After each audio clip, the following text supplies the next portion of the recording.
The Otter Bite is the last surfboard I shaped, and it's an experimental board I've been thinking of for a while, and you may be wondering, does it surf? I shaped this over a year ago, and I've been surfing it since, and it surfs pretty well. It came out very close to the feeling I was going for on this board, and if you just want to see some footage of surfing it, I'll put the timestamp for that below. But first, before I jump into that, I'm going to give a little bit of my feedback on it and how I feel it surfs. The feeling I was going for was kind of a pow day on a snowboard. I wanted it to also be kind of edgy. Like when you're doing like groomers on a snowboard, you can really knife your edge in and kind of hop from edge to edge. And it came out very close to that feeling. It goes rail to rail surprisingly easy for how wide it is. And going on the rail tends to be where you generate the most speed with it. When you're doing like a cutback or something, it almost like drives you out of the turn. It's actually one of the things I weirdly enough get a lot of comments on is just how fast it is, which it doesn't feel that much faster than some of my other boards, but I get way more comments just on the speed on it, which is kind of funny because I thought for sure it would be just on how it looks because it's got the double tail, but no, it seems to be most of the comments around the speed, which is, yeah, a little surprising. The other thing with this board, with the fin boxes is in the nose, it also allows for some pretty fun fin setups. I've been surfing some really short side bites, and they add a little bit extra grip and drive, I find, to the board. It's a really fun fin to use if you're trying to learn to surf finless, and you can't quite control all the slide that full finless has.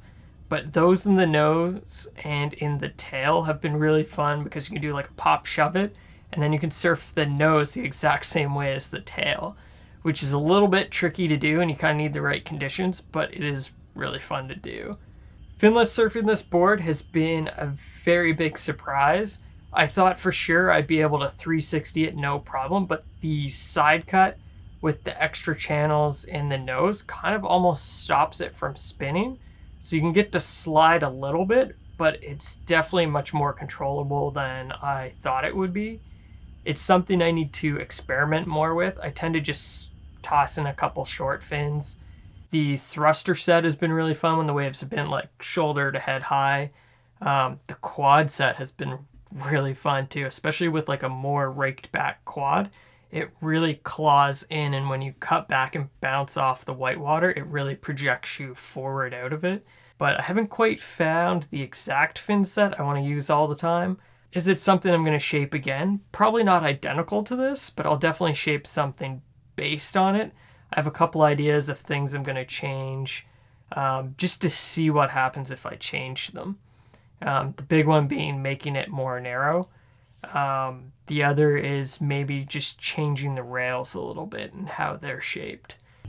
This is a board that's not for everyone. I really enjoy surfing it, and it's something I often have with me. It's not quite my daily driver because we get a lot of really small, like sloppy wind waves, and I tend to grab the mini Simmons for those. But this is definitely something I've been grabbing when the waves are like waist to shoulder high.